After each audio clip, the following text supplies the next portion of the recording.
नमस्कार। मैं सुनील कुमार गुप्ता। इस वक्त तो नॉन पॉलिटिकल हूँ, कल किसने देखा है। और आज मैं एक पॉलिटिकल एनालिसिस करने की गुस्ताखी कर रहा हूँ। आज हमारे द्वीपों के लिए, लोकसभा के लिए 13 उम्मीदवार को इलेक्शन कमिश्नर की मंजूरी मिल गई है। बीजेपी से विष्णुपद रे, कांग्रेस से sitting MP Kuldeep Rai Sharma, CPIM से डी अय्यप्पन, अंडमान निकोबार डेमोक्रेटिक कांग्रेस से मनोज पाल मैदान में है। एक अच्छे और प्रबल उम्मीदवार अब्दुल अजीज के साथ तो एक फूल दो माली वाला किस्सा हो गया और उनको पार्टी छोड़कर इंडिपेंडेंट लड़ना पड़ रहा है। टोटल 13 उम्मीदवार मैदान में है, लेकिन यह 5 कैंडिडेट ही ग्राउंड में विजिबल है। बाकी कैंडिडेट भी अपनी उम्मीदवारी को लेकर काफी पॉजिटिव है। यही एक अच्छे गणतंत्र की ताकत है और सुंदरता भी है। इस तंत्र में सभी अपने देश का प्रधानमंत्री बनने के लिए समान अवसर प्राप्त होता है। एक तरफ यह देखा जा रहा है कि अंडमान में दोनों बड़ी पार्टियां बीजेपी और कांग्रेस जनता का विश्वास खो चुकी है। वहीं पर दूसरे तरफ जो बाकी सारी पार्टियां हैं, इंक्लूडिंग क्षेत्रीय पार्टियां, को आइलैंडर्स का विश्वास पूरे तरीके जीत नहीं पाई है।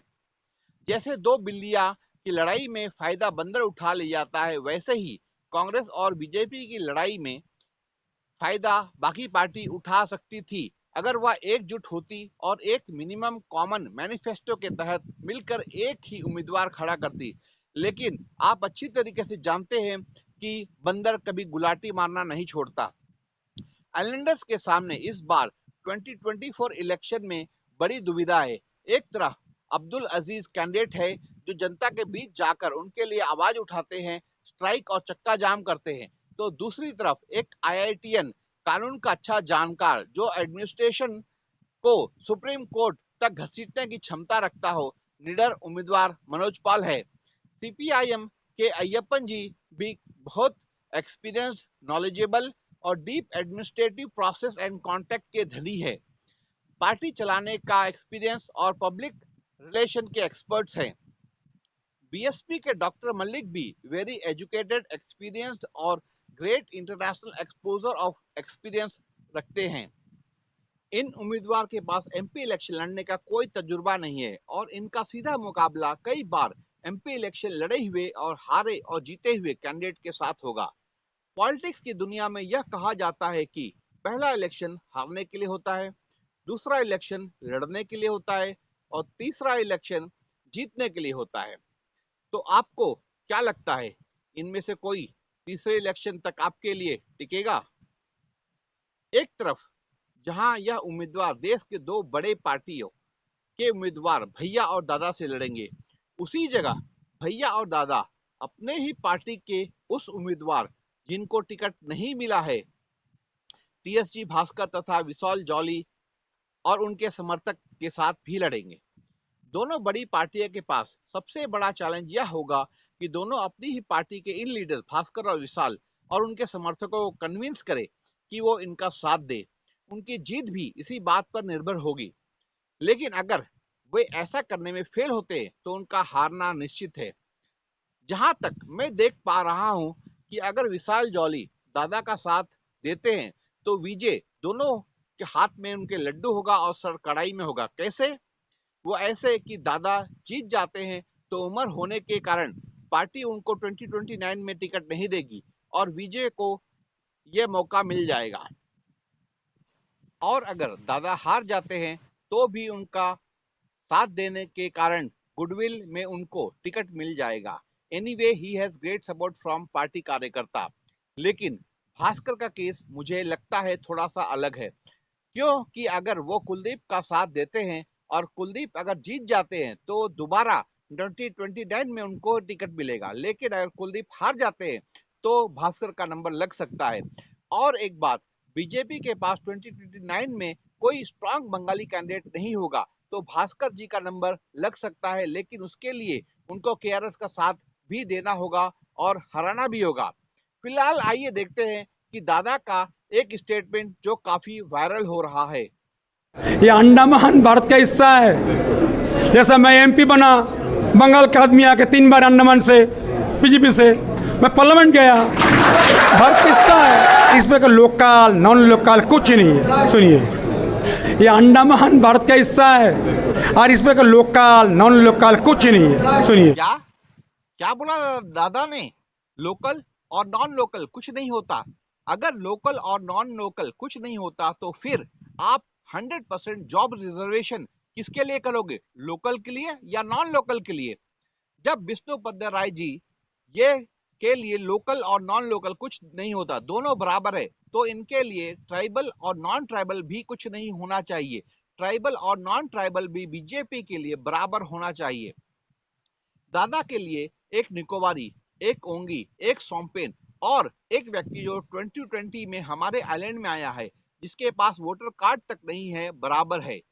जितने भी ऑपोजिशन के कैंडिडेट है, उन सबको मिलकर बीजेपी के प्रेसिडेंट, बीजेपी के दोनों चुनाव प्रभारी संजय सिंह और विनोद जी से दादा का इस स्टेटमेंट पर अंडमान निकोबार बीजेपी का स्टैंड पूछना चाहिए। यही नहीं, कैंडिडेट डिक्लेयर होने से पहले दादा ने विशाल जॉली के खिलाफ एक ऑडियो जारी किया था और यह ऑडियो भी दादा के लोकल नॉन लोकल या बोलो तो आइलैंडर और नॉन आइलैंडर को सही प्रूव करता है। और अंडमान के भारतीय जनता पार्टी के बहुत सारे कार्यकर्ता दादा के इस बात से काफी नाराज है और यह बात भी उनके खिलाफ जा सकता है। दूसरी तरफ कुलदीप जी का 5 साल जनता से कटे रहना, किसी भी बड़े मुद्दे पर नहीं बोलना और चुप्पी साधे रखना उनके खिलाफ काम कर रहा है। ऐसा नहीं है कि कुलदीप राय शर्मा 5 साल दिखे नहीं। इसी वक्त अगर आप अपने नजर उठाकर देखो तो आपके घर में कोऑपरेटिव बैंक का कैलेंडर होगा, वो उसमें खड़े मुस्कुरा रहे हैं। और कोऑपरेटिव बैंक का घोटाला और सेंटर के कांग्रेस के मुद्दों से दूर रहना, अपने कार्यकर्ताओं के आंख बिचौली खेलना भैया पर बहुत भारी पड़ सकता है। और ऐसे में टीएसजी भास्कर का उनको ओवरटेक करना कुलदीप राय शर्मा के खिलाफ काम कर रहा है। बाकी फर्स्ट टाइम जो इलेक्शन लड़ रहे हैं उनमें से BSP candidate doctor Arun Mallik को आज तक सोशल मीडिया के अलावा कहीं नहीं देखा गया है, लेकिन वह क्लेम करते हैं कि वो अंडमान निकोबार के हर पंचायत मेंबर से मिले हैं, लेकिन यह भूल जाते हैं कि वो जिससे भी मिले हैं वह मेंबर बीएसपी पार्टी का नहीं था, बिल्कुल उनकी ऑपोजिशन पार्टी का था और यह उनके लिए वोट भी नहीं मांग रहा है। मनोज पाल का बार बार वीडियो में यह बोलना कि मैं इलेक्शन जीतूं या हारूं, इससे कोई फर्क नहीं पड़ता, या उनके खिलाफ काम करेगा। हो सकता है वो जीते या हारे, उनके लिए कोई फर्क नहीं पड़ता हो, लेकिन उस वोटर का जिसने उन्हें वोट दिया है उसको फर्क पड़ेगा। ऐसा बोलने से यह दिखता है कि वह कॉन्फिडेंट नहीं है, और अगर आप कॉन्फिडेंट नहीं हो तो आप यहाँ क्या कर रहे हो? अगर आप जनता में एक होप जगा रहे हो तो उस होप की शुरुआत एक पॉजिटिव एनर्जी के साथ होनी चाहिए, और वो पॉजिटिव एनर्जी आपके अंदर से आनी चाहिए। मैं जीतूंगा, यह पॉजिटिव एनर्जी होनी चाहिए। मनोज पाल ने काफी धुआंधार कैंपेनिंग शुरू कर दिया है। हालांकि उनके साथ सपोर्टर और मेंबर्स नहीं हो ज्यादा नहीं होते वह, लेकिन वह अपने बात बेबाकी से रखते हैं। यह भी नोटिस किया गया है कि वह का ज्यादातर अटैक बीजेपी पर होता है, ना कि कांग्रेस पर। मनोज पॉल 2004 का टाइमलाइन तो हमारे आइलैंड में रखना चाहते हैं, लेकिन एक लेडी जो हिंदी भी नहीं बोल पाती, उसका इंटरव्यू लेते वक्त वो अंडमान में कब आई यह पूछना भूल जाते हैं। जहां तक अब्दुल अजीज का सवाल है, इनकी भी आपसी लड़ाई इनको काफी भारी पड़ेगा और इनका माइनॉरिटी ग्रुप से आना इनके खिलाफ काम करेगा। और जहां अंडमान में अभी तुष्टीकरण की राजनीति शुरू हो गई है, जहां हिंदू और मुस्लिम के बीच बात होता है, तो वैसे में 5% की माइनॉरिटी होने के कारण उनको जीतने के चांसेस काफी कम होंगे, लेकिन इनका इम्पैक्ट काफी अच्छा होगा। और इनको जो पॉलिटिक्स करने का तरीका है, वो लोगों के बीच जाकर स्ट्राइक करना, धरने में बैठना, हर मुद्दे में आवाज उठाना, एक डेमोक्रेटिक वे में एडमिनिस्ट्रेशन के सामने बात रखना और बात मनवाना काफी बहुत अच्छा इम्पैक्ट क्रिएट करेगा। लेकिन इनका निकोबार ग्रुप में एब्सेंस भी इनको काफी खलेगा। सीपीआईएम पार्टी के पूरे अंडमान में सफाया हो रहा है। ऐसे में अय्यप्पन सर के लिए यह बहुत डिफिकल्ट टास्क होगा कि वह लोगों को इस बात के लिए कैसे कन्विंस करे कि सीपीआईएम पार्टी भले ही इंडिया के एक दो स्टेट में रह गई हो, लेकिन अंडमान में उनके उम्मीदों पे खरी उतरेगी। सीपीआईएम पार्टी का अच्छा कैडर बेस है थ्रू लेबर यूनियंस और हाल ही में सीटू के द्वारा बहुत अच्छा प्रचार हुआ है। अब यह उन पर निर्भर करता है कि इन पॉजिटिव चीजों को एनकैश कैसे करते हैं और अपना एक्सपीरियंस का भरपूर लाभ कैसे उठाते हैं। अंत में मुझको यह लग रहा है कि यह इलेक्शन कांग्रेस वर्सेस कांग्रेस और बीजेपी वर्सेस बीजेपी होने वाला है। यह इलेक्शन होगा Vishnu Padma Rai versus Vishal Jolly, Kuldeep Rai Sharma versus TS Bhaskar, islander versus non islander, जो अंडमान पॉलिटिक्स के लिए अच्छा नहीं होगा। अगर सही टाइम पर केंद्र या आला कमान इस क्राइसिस को मैनेज नहीं किया तो बीजेपी का बहुत सारा वोट मनोज पॉल काट देंगे और कांग्रेस का बहुत सारा वोट अजीज काटेंगे। लेकिन जैसा हम जानते हैं पॉलिटिक्स संभावना का खेल है, आगे कुछ दिनों कुछ भी हो सकता है। इसकी भी चांसेस है कि कुछ कैंडिडेट बैकअप कर जाए और अपनी उम्मीदवारी वापस ले लें।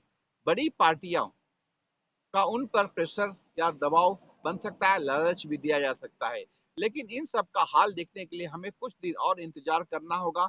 4 जून को जनता का फैसला आएगा।